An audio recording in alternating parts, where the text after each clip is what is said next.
bem-vindos a mais um episódio do Prime Talks.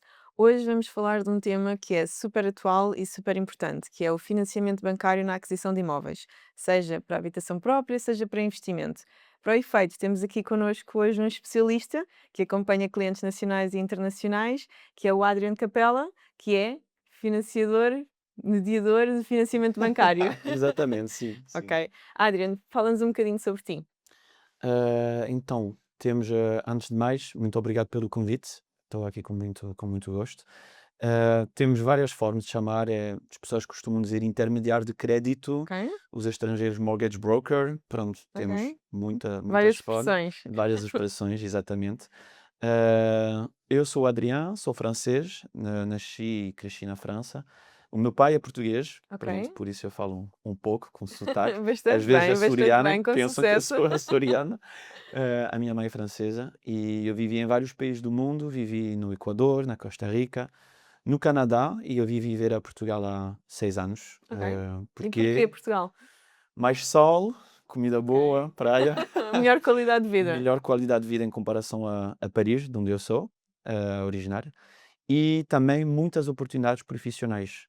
E Portugal está a bombar, não só na Europa, em termos de turismo, mas também em termos de investimentos. Ok. E também fora da Europa. Temos muitos americanos a vir aqui, canadienses, temos pessoas do mundo inteiro. E eu achei que com as minhas experiências internacionais, o facto de falar várias línguas, porque também, pronto, falo francês, sou francês, espanhol, vivi na América Latina, e também inglês, vivi no Canadá e fiz os meus estudos todos em inglês, Uhum. e seria uma boa forma de combinar qualidade de vida cá em Portugal, mas também guardando boas oportunidades profissionais Ok. e poder desenvolver os meus projetos. Portanto, este teu percurso profissional, tu já o fazias nos outros países ou só começaste a fazer em Portugal? Não, eu só Então comecei a. qual foi o que é que te levou, o que é que te encaminhou Posso dizer para a no intermediação de podcast? crédito? Tudo. Não, em França eu tenho mestrado em International Business. Ok. E quando eu fui no estrangeiro, eu trabalhei em desenvolvimento comercial na área do turismo, em Equador e em Costa Rica. Canadá foi para estudar.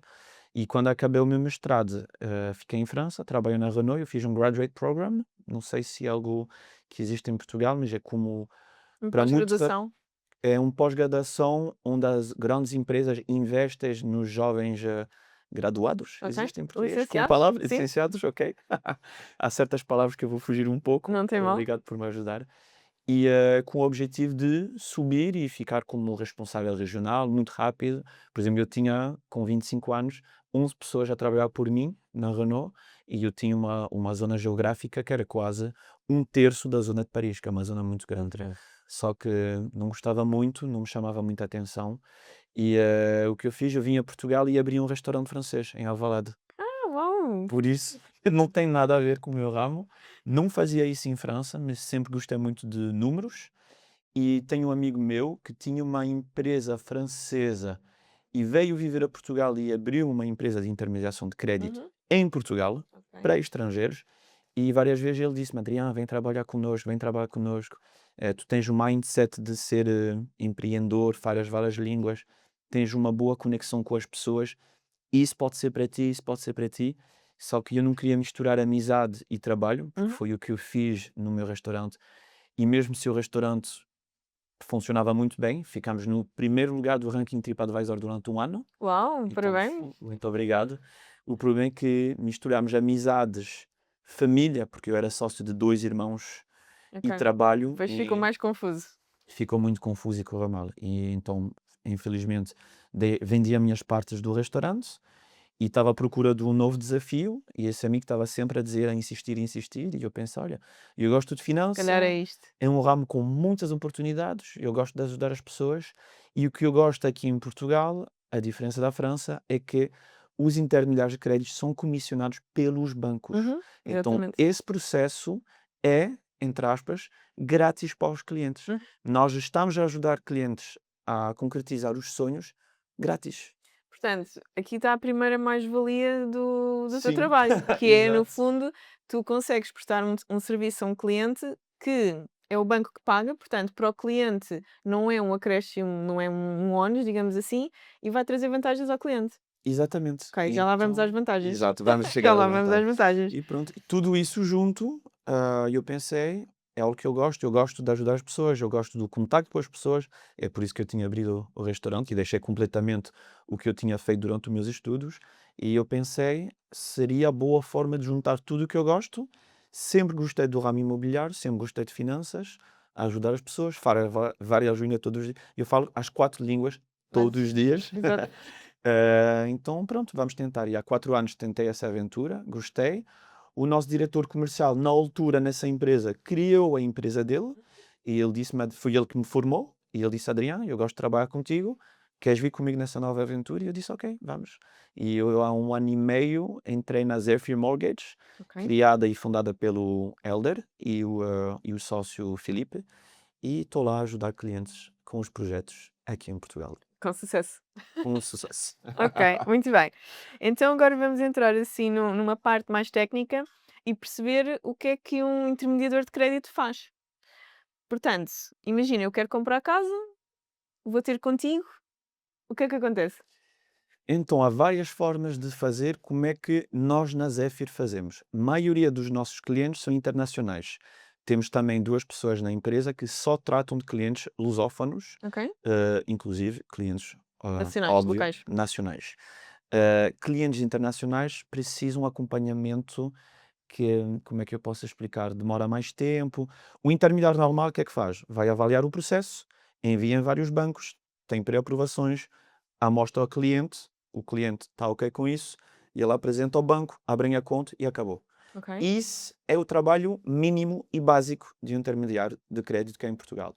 Nós, na nossa empresa, o que fazemos vai É um bocadinho mais muito longe. mais além, e eu às vezes tenho clientes internacionais que me perguntam como é que eu posso fazer o meu IRS no estrangeiro para que seja da melhor forma possível para os bancos portugueses. Eu até tenho esse lado de acompanhar A clientes preparação da a documentação. preparação da documentação na Polónia, como fazer um IRS na Polónia, para daqui a 1 ano ou 2 Isso é muito anos, específico.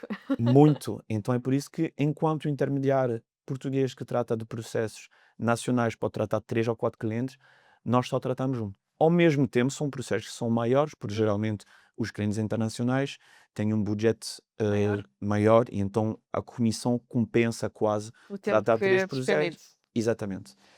Então nós ajudamos, às vezes, a preparar toda a documentação 1 ano, 2 anos com antecedência. Se já está tudo feito, perfeito. Eu tenho clientes que já está tudo limpinho, Hum. tudo feito. Ajudamos na pré-aprovação do processo. Não fazemos simulações, fazemos só pré-aprovações, porque clientes internacionais é muito complicado para os bancos portugueses aprovarem. Aprovam, mas demora mais tempo e pedem muito mais documentação. Então nós não brincamos com avaliações que a um certo momento do processo, infelizmente, Porque as avaliações também têm custo para os clientes. avaliações da propriedade. Sim. Sim, dependendo dos bancos e das condições comerciais. Por exemplo, agora a Caixa, há uns 6 meses, oferecem a primeira avaliação do cliente. Ok. Pronto, mas isso é muito, depende das promoções no momento em que o processo é feito. Então nós fazemos um primeiro encontro com o cliente, mostramos todas as possibilidades que ele tem, Uhum. porque não é só, a taxa é isso, o prazo é esse. Há mais Não, coisas. muito mais coisas, é muito mais complexo e muitas vezes os clientes agradecem porque não tinham em conta tudo isso. Tudo o que tinham que considerar nas diferentes propostas, que é outra Exatamente, coisa que eu também pronto, te vou sabes perguntar. disso, sabes bem disso. Exato. Então, pré-aprovação, mostramos aos clientes as propostas, ajudamos a abrir a conta, ajudamos a avaliar o bem, às vezes ajudamos com o CPCV, não é o nosso trabalho, mas se essa é uma leitura muito básica e rápida, Uhum. podemos ajudar, mas muitas vezes aconselhamos advogados, porque cada um Claro. tem o seu trabalho. Ajudamos toda a preparação da escritura, temos Ok. uma pessoa internamente na empresa, que é o sócio da empresa, que é advogado que trata da parte do processual, é assim que nós chamamos na empresa. Então ele vai falar com o banco, com o cartório, com os advogados, com os agentes, com os clientes, pedir a documentação, Ter a certeza que ver. está tudo em conformidade. Exato, porque infelizmente muitas vezes não corre muito bem, então nós prestamos Sim, esse as serviço. escrituras são sempre uma surpresa. Exato, então nós temos esse serviço que também é grátis para o cliente, é mesmo uma Está tudo mais-valia, incluído. está tudo incluído. E às vezes também, caso seja necessário, ajudamos os clientes a transferir a moeda deles, dólares, pounds, Para ienes, o euro. para o euro em Portugal. Temos empresa com quais trabalhamos. Pronto, fazemos toda essa parte e parte de seguros também. Temos um broker internamente que trata só do seguro de vida, que é um seguro bem complexo, não é como o seguro da casa, do carro, é um seguro bem complexo e ajudamos com isso também para os clientes poderem obter melhor preços. Pois, Então, exatamente. É um pacote completo. é um pacote completo. Ok. Do que tu disseste, eu percebi logo aqui que há uma diferença, ou pelo menos há alguma vantagem mais perceptível, que é vocês vão apresentar a situação do cliente a vários bancos. Exato. Portanto, o cliente automaticamente fica exposto a mais oportunidades de ter um financiamento melhor.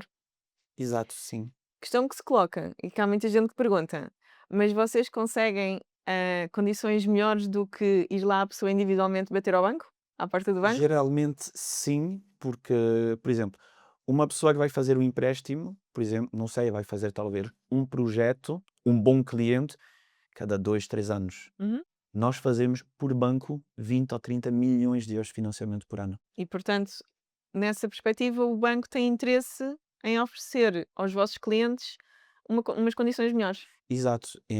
Ou seja, por exemplo, nós conseguimos negociar, por exemplo, há clientes que nem falam português. Vão ir ao balcão do banco, vão falar com a pessoa que está lá. E recebem só a informação standard. Exatamente. E a própria pessoa do banco, que às vezes não está habituada a esse caso em específico, nem sabe qual documentação pedir ao cliente. Nós sabemos. Então, e nós temos vários parceiros que dizem, quando os vossos processos chegam aqui no balcão, nós sabemos que está tudo Direitinho. super organizado e direitinho.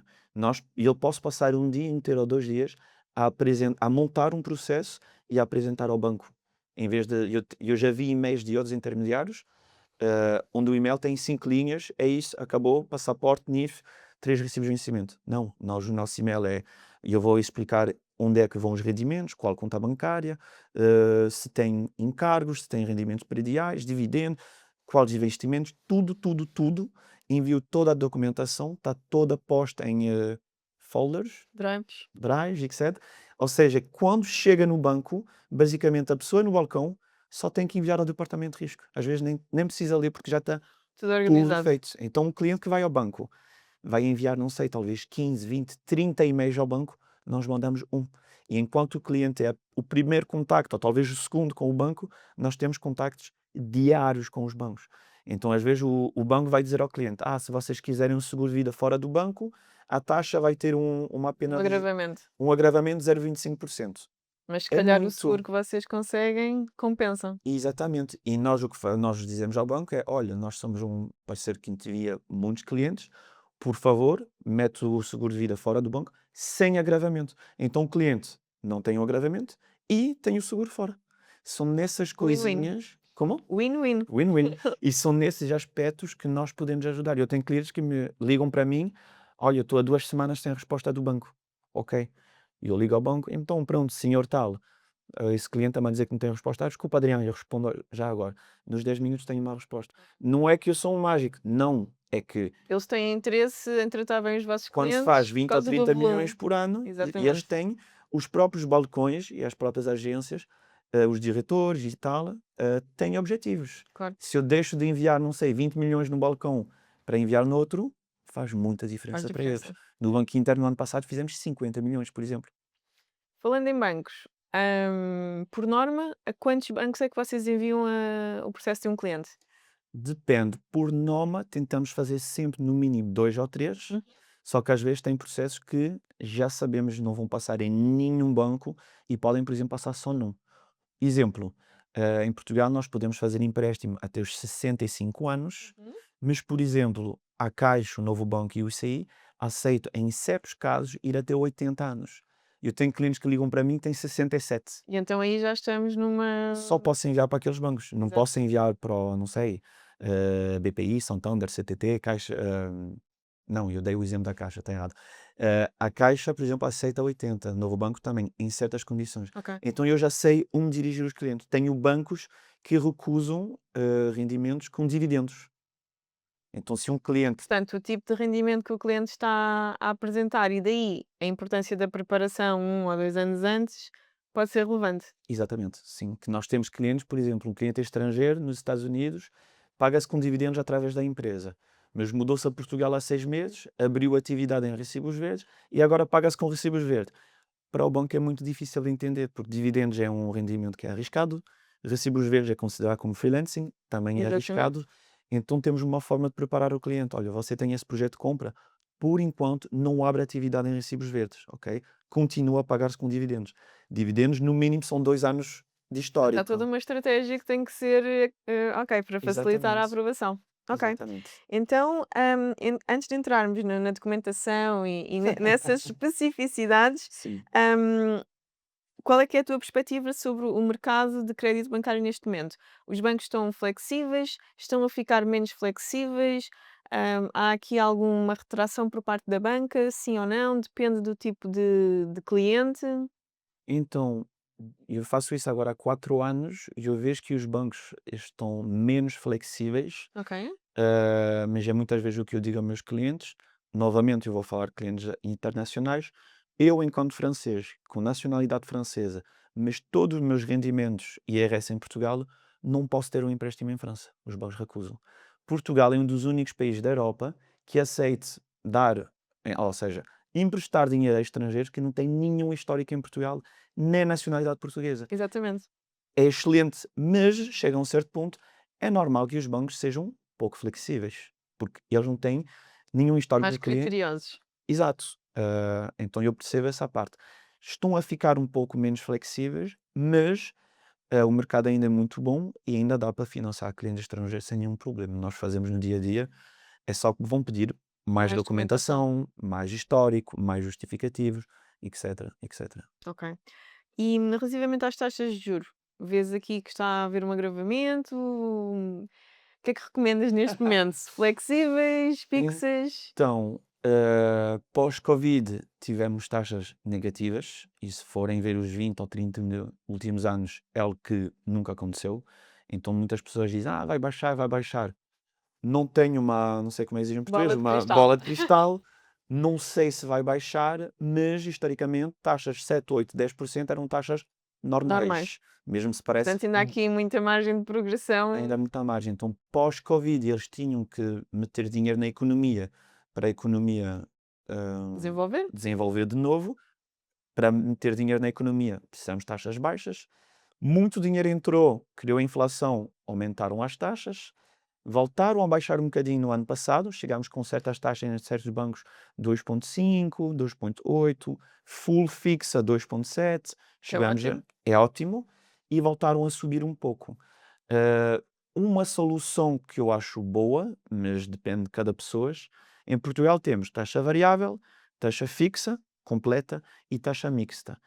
Eu acho que a taxa mista é uma boa alternativa porque nós conseguimos fixar o empréstimo até 5 anos e durante os 5 anos o cliente pode renegociar o empréstimo.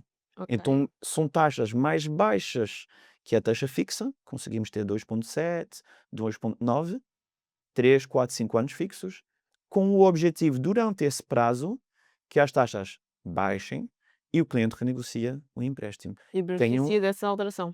Exato, tem um risco, é que durante os 5 anos as taxas nunca baixem ou sobem. Isso pode ser um problema. Então, não é uma certeza absoluta.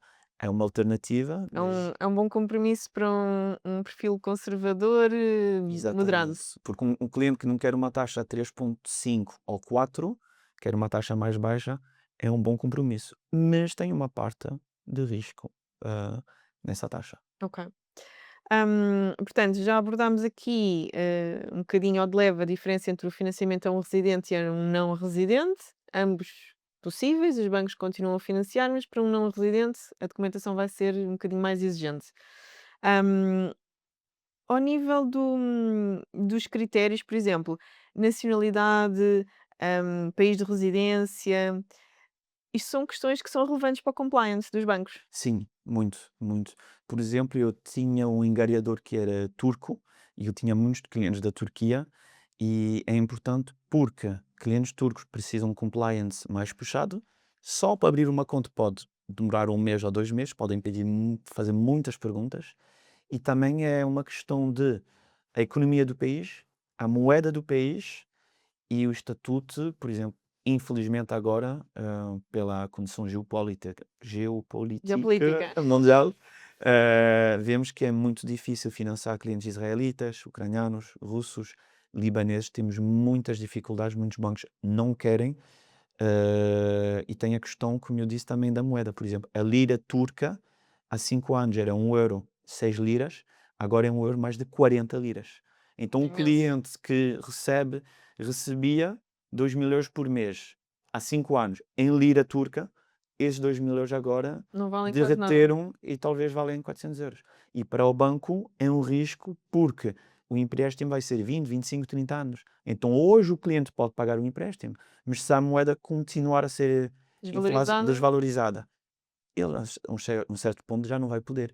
Então isso é importante e influencia as decisões dos bancos. Um cliente americano, o dólar é uma moeda estável, é uma economia estável, consegue mostrar IRS, está tudo bem. Agora um cliente do Dubai, mesmo a moeda do Dubai sendo anexada ao dólar, no Dubai não tem IRS. Pois é. Então é um risco mais alto para os bancos, pedem muito mais documentação. Enfim, o país de residência é muito importante nesse aspecto. Ok. E aí é também outra mais-valia vossa, que é vocês já sabem, em função da jurisdição do cliente, qual é que é a documentação extra que vai ser preciso preparar. E Exatamente. conseguem encaminhar clientes mesmo de jurisdições mais difíceis a um bom porto. Exato, sim. Agora, a complexidade é o nosso serviço é grátis e às vezes os clientes, infelizmente, não valorizam. Não temos cláusulas, desculpa, de exclusividade, Uhum. ou Portanto, seja, trabalham com vários bancos. sim, e também com o cliente, ou seja, o cliente pode trabalhar connosco e com outro broker. E o que é que acontece? E isso é uma vantagem, é uma desvantagem, é neutro? Então, se eu fosse cliente e não conhecesse o funcionamento, óbvio que eu iria ver vários brokers. Uhum. Só que o que eles não sabem é que nós temos direito a um broker por banco. Ou seja, se o cliente vai ver a Caixa em Braga com outro broker e comigo a Caixa em Lisboa, no fim do dia acaba sendo o mesmo departamento de risco nacional. Se o Exato. outro broker já apresentou o processo dele, eu não posso mais Já não podes apresentar. trabalhar com aquele banco Então para eu aquele fico processo. exatamente, eu fico bloqueado nesse banco.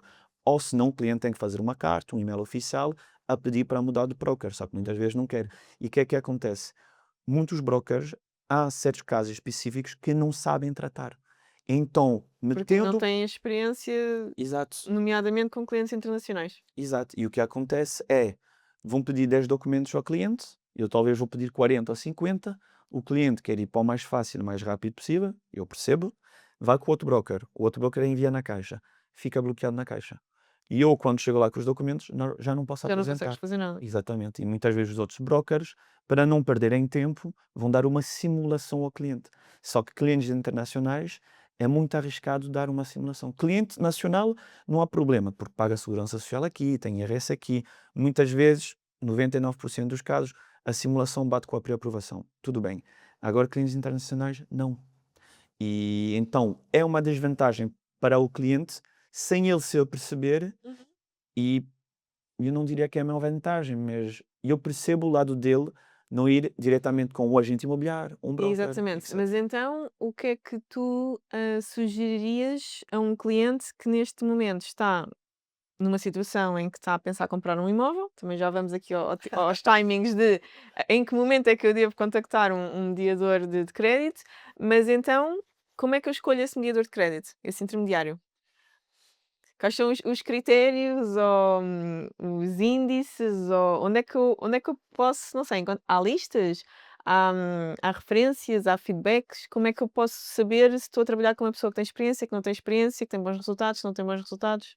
E eu acho que tudo depende da forma que encontramos o broker. Então, se esse broker foi aconselhado, por exemplo, pelo um advogado com quem eu trabalho, por exemplo, tu, eu sei que é uma pessoa de confiança, porque a minha advogada não me vai apresentar um broker Porque senão que também não é de fica confiança. mal na história. Exatamente.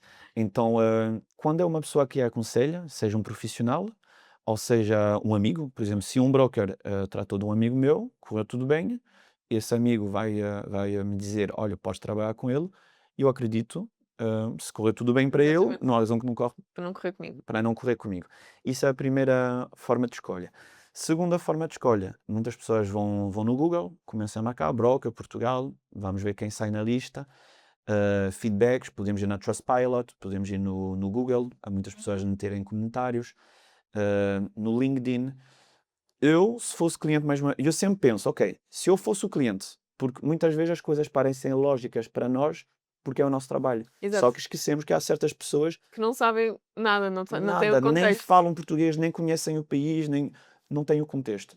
E o que faria é ver o que se diz na internet, ver se eu consigo ter referências ou feedbacks e também talvez ir ao LinkedIn. Depois é ver como é que a pessoa me trata. Se é uma pessoa que demora uma semana a me responder, se é só Já não é uma. um bom presságio. Já não é bom, não é um bom presságio. Se é uma pessoa que só trata por e-mail, e-mails bem básicos, curtos e rápidos, se é tudo por telefone. Eu, por exemplo, o que faço com os clientes é sempre uma videochamada. E eles começam sempre com perguntas e isso. Não.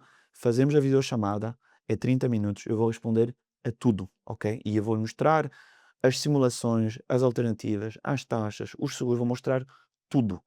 E as pessoas geralmente, depois dessa videochamada, mesmo se já estão com outro broker, muitas vezes ficam comigo, porque elas dizem: tu foste a única pessoa que levou o tempo necessário para explicar Como é que tudo. funciona? Há certas pessoas já falaram com brokers, nem sabem qual é o preço do IMT. E eu digo: não, cuidado, quando vão fazer a compra, a entrada Pois, é não é? essa, mas tem tudo Esquecer-se isso. dos impostos é complicado, E porque ainda há ainda uma mais grande agora, com fatia. a nova lei que passou 7,5%, Exatamente. eu estou com clientes a ligar para mim todos os dias: Adriano, o que é que aconteceu? Então eu fiz um e-mail para os clientes, tem clientes que vão escriturar amanhã. Infelizmente passou agora uma semana, já avisei os Já clientes, são transferem o dinheiro abrangidos. na conta, vão pagar isso e tem forma de recuperar se quiserem, se nos 2 anos vão ser em residência Se permanente. passarem a residência para Portugal ou se forem para arrendamentos de longa duração. Exato. E eu acho que esses conhecimentos fazem que os clientes se sentem mais Acompanhados e seguros. acompanhados. Exato. Por exemplo, eu sei que um cliente do UK, ele vai ter na declaração de imposto o P60, se for freelancer vai ser o P45, cliente dos Estados Unidos LLC, S Corp, como funcionam os dividendos. E quando eu faço essas perguntas aos clientes, eles ficam a pensar, ok, ele já tratou e ele já sabe. Já sabe, que exatamente. Já tem experiência com casos semelhantes. Exato. Ok, então parece-me que entramos aqui na fase da documentação. Let's go. Então, qual é que é a documentação típica para um cliente estrangeiro? Óbvio que há as especificidades para as jurisdições, mas o que é que os clientes devem ter em mente que têm que preparar? E qual é que é aqui a principal diferença entre uma pessoa que tem um contrato de trabalho ou uma pessoa que é empreendedor ou freelancer? A pessoa que tem contrato de trabalho é o cliente ideal Ideal. para. É o que toda a gente É o quer. cliente ideal, é que toda a gente quer. O ideal é cliente que tem contrato de trabalho numa empresa portuguesa que vive em Portugal e paga imposto em Portugal. Mesmo sendo estrangeiro, esse cliente é perfeito. Cliente com contrato de trabalho é muito básico, é o contrato de trabalho, 3 a 6 últimos recibos de vencimento, uma declaração patronal, a dizer que o cliente ainda trabalha, porque às vezes o cliente vai embora da empresa, tem um prazo Exato, de está ali 3 meses. numa situação de transição Exatamente. Não diz nada ao banco nem a nós. E no fim, o processo demora um pouco mais de 3 meses. No e já não entanto, está lá. perdeu o trabalho, já não tem o empréstimo. Então é muito importante ter a declaração patronal, os extratos bancários, porque os bancos querem ver o dinheiro a entrar na conta, que não seja um contrato falso, com recibos de Claro. vencimento falso, etc. Geralmente uma prova de entrada, podem ser poupanças, pode ser shares, não sei como dizer em Ações? português, ações, cripto ou simplesmente dinheiro que tem o cliente no banco, o bilhete de identidade, o mapa do Banco de Portugal, Responsabilidades? de responsabilidade, mais o credit report do país de origem do cliente, se o cliente não é português. Por exemplo, é o cliente francês, vão pedir o credit report da França para ver que em França Uh, está tudo Está bem, tudo regularizado. tudo regularizado, exatamente. E o que é que eu ia dizer? E o NIF. Para cliente estrangeiro é muito importante ter o NIF, porque o banco não pode criar o processo sem ter o NIF. E muitos clientes estrangeiros que vivem fora do país não entendem essa parte. Exatamente. Vão visitar imóveis, sem a aprovação do banco e sem nem sequer o NIF, que O pode NIF, demorar uma semana ou exatamente. 2 a obter. Para quem não sabe, o NIF é o número de contribuinte português, é obrigatório para qualquer investimento em Portugal, nomeadamente para uma aquisição imobiliária, e portanto o que acontece é que normalmente o cliente precisa de obter este NIF, que o timing da obtenção depende um bocadinho da autoridade tributária, às vezes é no próprio dia, às vezes leva 3 dias, outras vezes leva um mês, e é um número de contribuinte que não tem ainda implicação fiscal, na medida em que o cliente é sempre registado como residente não fiscal. Depois, em função dos planos de relocation para Portugal ou não, aí pode haver uma conversão, mas o número será sempre o mesmo. Muito bem. E, Queres ver para cliente que não é para empregado? quem não Ok. é, exatamente, onde nós estávamos que era para quem é empreendedor ou freelancer. Ok. São um bocadinho Em mais complicados. Exato. O que eles vão pedir para todos os clientes, sejam empregados ou freelancers, empreendedores, são também os IRS, o que chamamos em inglês Tax Return. Porque há um cliente que pode ter um novo contrato agora, recebe muito bem, só que nos anos passados não trabalhou. Os IRS estão a zero ou estão muito baixinhos. Uhum. Nesses casos, os bancos podem recusar e muitas vezes os clientes não percebem. Mas eu estou nessa empresa há 6 meses, estou a receber isso, porque é que não querem financiar? Porque não temos histórico. São coisas que podem acontecer. Agora, no que diz respeito a clientes que são freelancers ou empreendedores, os bancos pedem mais histórico. Por quem é empregado, normalmente, se tudo correr bem e tem contrato efetivo e já acabou Tem mais o. segurança. Tem mais segurança. Agora, quem é freelancer, do dia para o outro, por exemplo, eu sou freelancer, de dia para o outro posso ter menos trabalho.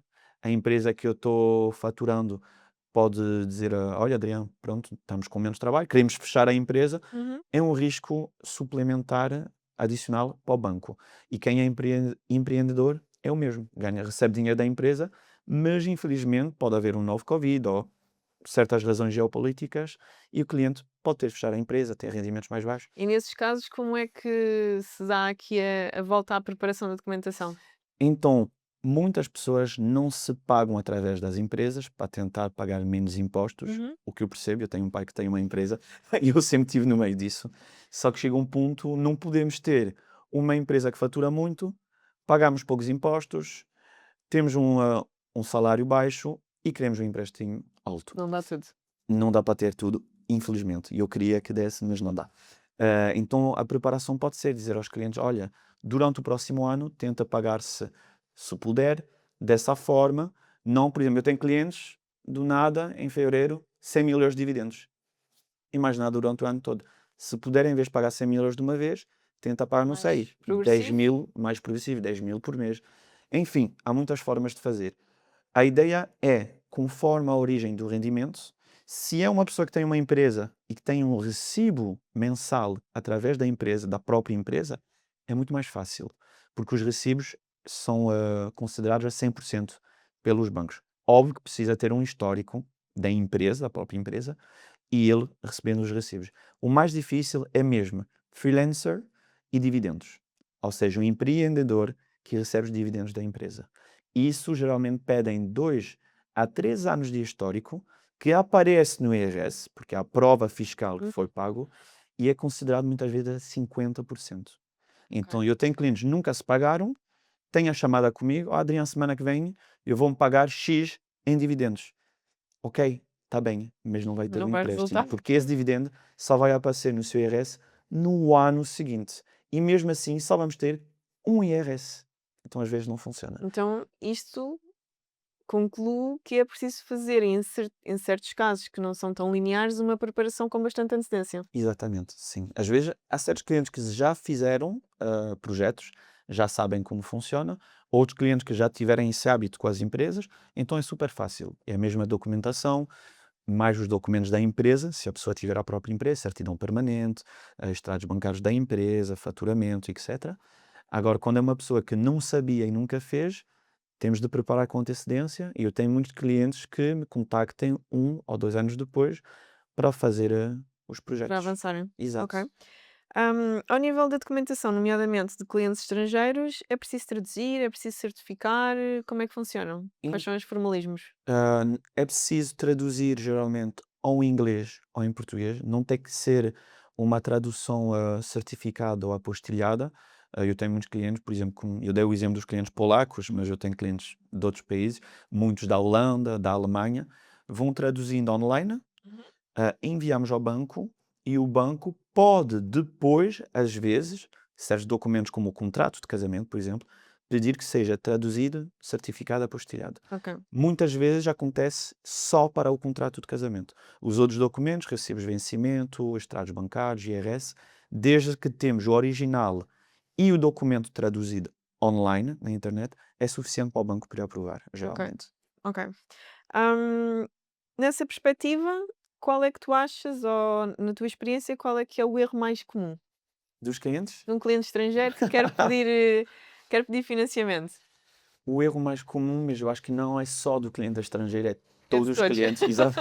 É universal. É universal, nacionais e internacionais, vão procurar casas e vão fazer ofertas, é assim A dizer? proposta? Propostas, desculpa, sem ter a pré-aprovação bancária. Ok. Então, estamos aqui a chegar a uma conclusão nova que é isto está tudo ao contrário. Está tudo ao Eu, pri- contrário. eu Boa primeiro conclusão. Eu primeiro devo fazer trabalhar com o intermediador de crédito para fazer uma pré-aprovação e depois é que posso ir ver imóveis? Exato. Quer dizer, podemos ir ver imóveis sem a pré-aprovação, mas o que é que vai acontecer?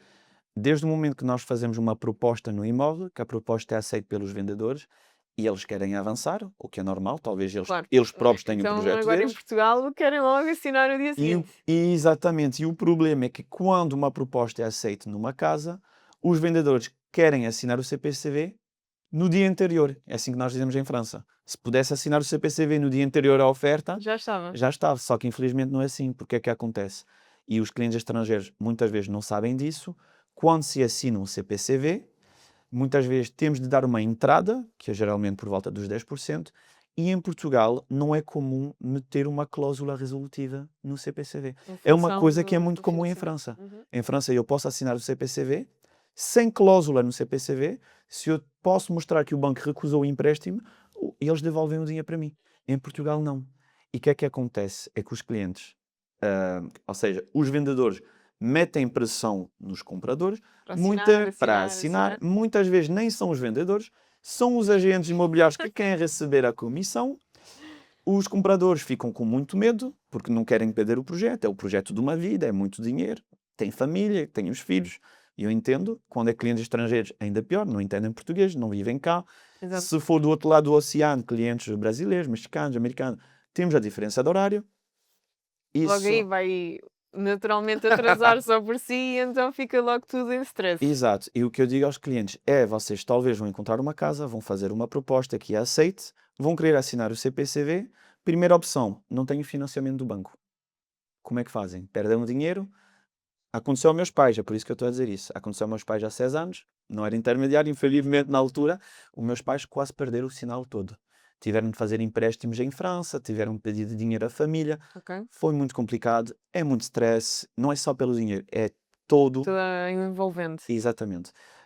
Então, primeiro, assinei um CPCV e não tenho financiamento. Temos um problema. Segunda opção, não assinem o CPCV até obter a pré-aprovação. Só que a pré-aprovação, para um cliente português, nacionalidade portuguesa, tudo aqui em Portugal, é super rápido. Clientes estrangeiros, e eu tive clientes que demorou mais de um mês. Não é comum, geralmente uma semana, 2 semanas, tá bom. Mas às vezes pode demorar um mês ou mais. O compliance, como nós dissemos no início da conversa, e durante esse tempo todo pode gerir muito stress, os vendedores a puxar, os agentes a puxar, podem perder o projeto. Enfim, o que eu digo aos clientes é: primeiro fazemos a pré-aprovação, porque vocês nem sabem quanto é que vão obter.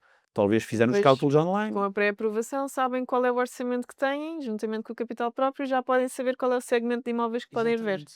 E essa pré-aprovação tem uma validade? Conforme os bancos, a validade pode ir de 2 até 3 ou 4 meses. Por exemplo, na Caixa, são 90 dias. Nos 90 dias, o cliente tem que escriturar. Se não escriturar nos 90 dias, atualizamos o processo. Pode ser bom porque a taxa talvez baixou, como infelizmente pode ser mal porque a taxa talvez aumentou. No Banco Inter, por exemplo, a validade são de 3 meses e podemos emitir as cartas finais no terceiro mês e elas têm 30 dias de validade. Ou seja, Então temos ficava quase certo 4 4. meses. Exato. No BPI, são 2 meses, mais a emissão das cartas finais que tem 60 dias de validade. Então chegamos quase também a 4 meses. Sendo que no BPI a taxa é atualizada todos os meses. Por exemplo, quando vamos na Caixa, temos 3 meses, durante os 3 meses a taxa é a mesma. No BPI, se a taxa é 3% em maio, 3,2% em junho, vai para 3,2% em junho. Ok. Vai evoluindo até a emissão das cartas finais, que elas têm validade de 60 dias. E Então a quando a taxa. carta, é emitida, aí já fica fixo, Exatamente. Quando a carta é pelo emitida, as período de validade da condições. carta, seja Exatamente. 30 dias ou 60. Exatamente. Ok. E vês aqui alguma diferença ao nível da flexibilidade ou do apetite dos bancos em financiar para a habitação própria ou financiar para investimento? Não vejo diferença. No início do ano, acredito que os bancos têm os próprios objetivos internos, são muito mais rápidos, são muito mais flexíveis, etc. Mais Conforme o os ano. objetivos vão sendo cumpridos, eles vão. Exatamente. Mas que seja habitação própria permanente é sempre mais fácil porque é um cliente que vive em Portugal. Então deve ter histórico fiscal aqui. Nem que seja o primeiro ano, um dia ou outro vai começar a ter IRS, etc. Habitação secundária, se o cliente viver aqui, pronto, é fácil. Se viver fora, os bancos, pronto, ficam um pouco mais cautelosos. Uhum. É isso. Mas não vejo diferença na forma de tratar. Depende do projeto, depende do cliente. Pode ter uma habitação própria permanente que, infelizmente, não passa, o cliente não tem condições, e uma habitação secundária onde ele tem condições. Pronto. Outro cliente, desculpa, Uhum. pode ter condições. Então, os bancos não fazem grande diferença aqui. Ok. Hum, avaliações do imóvel. O que é que acontece se a avaliação do imóvel vier abaixo do esperado? O que é que o cliente deve fazer? Temos várias opções. Primeiro, e eu aconselho sempre, antes do CPCV, pré-aprovação, avaliação. Uhum. Porque a avaliação não é só vir abaixo do preço, às vezes, infelizmente, temos surpresas. Essa parte não foi legalizada, temos o sótão aqui que é considerado como parte da habitação, mas não aparece nos planos, etc, etc. Isso é primeiro ponto. Segundo ponto, se o valor vier abaixo, o banco vai financiar uma percentagem desse valor mais baixo. Ou seja, o cliente compra 300 mil euros, 90% de financiamento, vamos dizer. Ok. Vamos, o exemplo, 80%, que é mais comum. Ok, 240 mil euros. Fazemos a avaliação, o imóvel volta com um preço de 270 mil euros. O banco vai financiar 80% Dos dos 270. 270 mil euros. Ou seja, o cliente, Já ficou além. aqui descalço, digamos Exa- assim, em 10 mil euros. Exatamente. O que é que acontece? Podemos contestar a avaliação. Temos que ter argumentos sólidos, não é só, não gostei. Não, temos de, olha, nessa zona, 1 quilómetro à volta, aqui imóveis similares, preços, etc. No relatório da avaliação, eu acho que esse ponto não deveria ser esse preço. Argumentamos. A mesma empresa que fez a avaliação vai rever o relatório da avaliação. Talvez vai ficar no mesmo preço, geralmente aumentem um pouquinho para fazer as pazes, vamos dizer. Você Ok. contestou, aumenta um pouco, estamos todos felizes. Só que às vezes, nem aumentando, chega no preço que o cliente queria para ter o financiamento e fechar o projeto. Podemos fazer uma nova avaliação com uma nova empresa. Podemos pedir. Aconteceu-me agora com uma cliente britânica que vive em Portugal e a nova avaliação com a nova empresa, após a primeira avaliação, após a contestação, afinal chegamos no preço. E são vocês que dizem ao banco: "Queremos uma nova empresa", e o banco vai buscar essa empresa? Ou seja, Exato. quem é que indica a empresa? É sempre o banco? Sim, a empresa que trata da avaliação é sempre uma empresa externa ao banco e o banco é que chama essa empresa. Nós não temos nenhum contato com essa empresa. Agora, pronto, falámos no início do podcast. Desse podcast? Isso é também alguma coisa que nós ajudamos os clientes. Há muitos intermediários de crédito que não sabem contestar uma avaliação. Nós ajudamos, olha, para Fazem essa. contestar. Exato. Óbvio que é mais tempo, mas também faz parte do serviço. Nem sempre corre tudo bem, direitinho, 1 mês e meio fechamos tudo. Não, às vezes demora Às mais vezes há tempo. percalços que é preciso ter a Exato. experiência para poder resolver. Exatamente. Ok. Hum, portanto, já falámos aqui do timing, que é sempre mais seguro, digamos assim, pré-aprovação e depois então sabermos exatamente com que nível de mercado é que podemos ir ver as casas. Hum, tempos de aprovação, Se for um cliente nacional, muito mais rápido. Se for um cliente internacional, 2 semanas a 1 mês. Uhum. Hum, taxas de juros. Normalmente, uma pessoa normal vê várias propostas do banco, olha logo para qual é que é a taxa de juros. Na tua perspectiva, esse é o principal critério? É um dos critérios ou há outras condicionantes que um potencial comprador deve ter em atenção quando escolher qual é o banco com quem quer trabalhar? É um dos critérios, porque é isso que vai influenciar a mensalidade do projeto, mas um ponto muito importante é ver também, por exemplo, seguros, porque mais uma pessoa, por exemplo, para pessoas idosas, o seguro de vida pode ser muito caro. E, por exemplo, um banco pode ter uma taxa mais atrativa, mais competitiva, mas o seguro tem que ser dentro do banco. E outro banco pode ter uma taxa que é, por exemplo, 0,2 acima, mas aceita ter o seguro fora do banco. E muitas vezes clientes podem poupar, não se dão conta do quanto podem poupar com o seguro de vida fora do banco. Pensem que vou poupar 20 € por mês. Não, às vezes, e eu tenho clientes às vezes que, dependendo do projeto e da idade, poupam 300, 400 € por mês Isso é muito fora do relevante. banco. 20 anos, imagina, 5.000 € por ano durante 20 Já quase para anos. juntar uma entrada para uma E- próxima casa. Exatamente. E então, muitas vezes o que eu faço com os clientes é que eu vou comparando as propostas dos bancos e eu vou meter o preço final no fim. Vamos incluir o seguro da casa, a mensalidade da manutenção da conta. Esse banco é 6 €, esse banco oferece, esse banco é 20 €. Há bancos que exigem um seguro de recheio. Enfim, eu vou meter tudo no documento. E assim o cliente tem os números, porque muitas vezes ficamos perdidos com taxas e. Com toda a papelada que vem do banco, não é? Que os Exatamente. critérios às vezes não estão nos mesmos sítios ou conceitos são diferentes e é difícil comparar. Exato, tenho um documento que tem 20 páginas. Às vezes não vou ler o documento muito rápido e não vou ter cuidado em certos pontos. Exato. E temos de ver tudo em detalhe e às vezes esquecer um pouco da taxa também. É ver, ok, isso custa-me tanto, isso custa-me tanto. E um 3,4 pode acabar por ser mais interessante que um 3,1. Exatamente. Ok. Hum, para terminar, para os nossos ouvintes que estão a achar interessante estes temas, hum, o que é que um cliente deve fazer para aumentar as hipóteses de aprovação? E é ou não é um bom momento para comprar imóveis em Portugal? Ok, então vou começar pela segunda pergunta e depois vou na primeira. Ok. Quando eu comecei a fazer esse trabalho, quem me formou, o Helder, que agora é um fundador da Zephyr, eu assistia às reuniões que ele tinha, desculpa, com os clientes para ver como fazia. E os clientes perguntavam qual é o melhor momento para comprar em Portugal. E a resposta dele era ontem. Ontem. Exato. E eu ria-me um pouco, e eu, ok, só que com o tempo eu vi que a resposta dele era a boa resposta. E eu acho que, de momento, é sempre uma boa altura para comprar em Portugal, dependendo do projeto. Há projetos que são bons, há projetos que são mais arriscados, mas eu acho que Portugal ainda é um país onde há muitas boas oportunidades no ramo imobiliário. Mesmo se os preços subiram muito, Sim. vão, infelizmente, acho, continuar a subir. Isso é o primeiro ponto. Segundo ponto, como é que um cliente pode maximizar as chances de obter um empréstimo?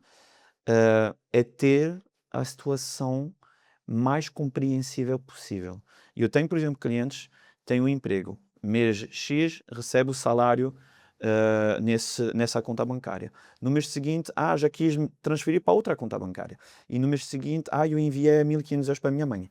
E isso para a banca é complicado de perceber. Então, quem tiver um projeto, tenta ter o projeto o mais fácil de perceber para o banco, porque o banco por dia recebe centenas de projetos, não recebe só um. Uhum. Então, o projeto mais fácil de perceber, mais bem organizado e montado, é o projeto que vai ter uma vantagem sobre os outros projetos. Quem quiser ter uma pré-aprovação boa e rápida, tenta fazer tudo bem organizado. E sei que há cliente que é mais complicado, porque tem uma empresa num país que paga a outra empresa noutro país. E só depois é que o rendimento chega cá? Exatamente, tentem regularizar os fluxos pelo menos nos 6 últimos meses, que o banco possa entender de onde é que vem o dinheiro, para qual conta bancária, para qual empresa, qual cliente, da forma mais compreensível possível. Ok. Uma última pergunta, e aqui não és isento, mas vale sempre a pena fazer financiamento bancário ou não? Ok, vou dizer sim, óbvio, não. Vale a pena dependendo do projeto pessoal da pessoa. Por exemplo, pessoas vão comprar essa casa, não têm objetivo de fazer mais investimentos na vida. ah, eu acho que se podem escusar ter um empréstimo, porque um empréstimo, mesmo com uma taxa, não sei, de 2 a 3%, com os interesses todos no fim de 20 ou 30 anos, acaba sendo caro. Sempre mais Ok? caro, É sempre exatamente. mais caro. Eu diria depende da taxa de juros, porque se a taxa de juros está abaixo da inflação, mais vale fazer trabalho o dinheiro do banco que o meu dinheiro. Se a inflação está em 4%, o banco está a oferecer 3%. Eu vou Compensa. usar os meus 4%. Não, compensa ter o dinheiro do banco, que basicamente é grátis. Uhum. Não é grátis, mas para entender o funcionamento. E assim eu uso o meu dinheiro para fazer investimentos que talvez sejam acima dos 3% e vêm compensar os O meu 3% do custo com o banco banco. e eu ainda estou a fazer lucro. E isso é É uma a chamada coisa. alavancagem. Exatamente. É uma estratégia que os clientes norte-americanos entendem muito. Vão ter um investimento aceito a 8%, então querem ter o empréstimo mais alto possível no banco, independentemente da taxa. Pode ser 3, 4, 5. Desde que seja alto e abaixo dos rendimentos que eles têm no país, nos investimentos, está bom para eles. Compensa. Então compensa dependendo do projeto do cliente. Se o cliente quiser fazer novos investimentos imobiliários, vai ter que dar novas entradas e cá a entrada em Portugal pode ser bastante elevada, então mais vale não usar a entrada toda, fazemos o projeto número 1, guardamos a entrada, daqui 6 meses, um ano, temos entrada suficiente para fazer o projeto número 2. Nessas situações, vale a pena fazer um empréstimo imobiliário. Ok. Ainda uma pergunta antes de terminarmos, Let's que me go! lembrei agora, porque está a haver muito em Portugal uma coisa que antes não havia, mas agora são desenvolvidos projetos e dão nomes aos projetos. Portanto, agora temos o projeto, sei lá, Alma, o projeto Reserva, o projeto, assim, para dar assim um exemplo. Hum, Nós estamos a falar muito de financiamentos, de clientes estrangeiros, clientes nacionais, imóveis para habitação, imóveis para investimento, mas não falámos da situação do imóvel. Portanto, a pergunta que eu te coloco agora sim para finalizar é: os bancos financiam só imóveis que já estão licenciados ou também há aqui oportunidades de utilizar financiamento bancário para projetos chamados off-plan? Temos a oportunidade para fazer projetos off-plan, em construção, mas o banco irá financiar só no final do projeto, quando a Câmara Municipal irá emitir a licença de utilização. E isso às vezes é problemático porque há muitos projetos, porque temos um problema de alojamento agora em Portugal, então estamos a construir muito para poder acompanhar esse problema. O que acontece? Temos imóveis que já acabaram, os clientes compradores vivem no imóvel, mas não têm a licença de utilização. E pode demorar 3, 4, 6 meses a ter a licença, até não obter a licença, mesmo com o Simplex, a lei que passou, os bancos não financiam.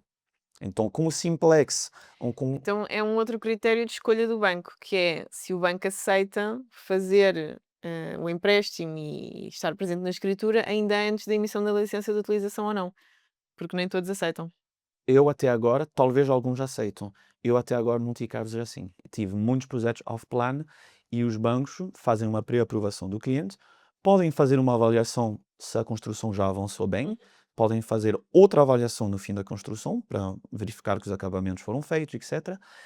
Mas se não temos a licença de utilização, quase todos os bancos, todos os casos que eu tive até agora, os bancos exigiram a licença. Aguardar pela licença. Exato. Ok, muito bem. Então é possível, demora mais tempo e muitas vezes vão dizer: está feito em março, está feito em junho ou em julho.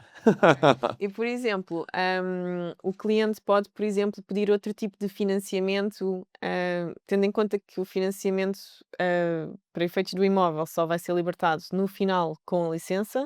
Por exemplo, para os down payments, para os sinais, há outro tipo de financiamento que os bancos estejam na disponibilidade de dar ou é sempre só no final? Existem uns bancos com condições super específicas que podem aceitar ajudar, depende do avanço da construção. Se é logo no início, não está nada feito, não fazem, mas dependendo do avanço da construção, podem. É bastante complicado.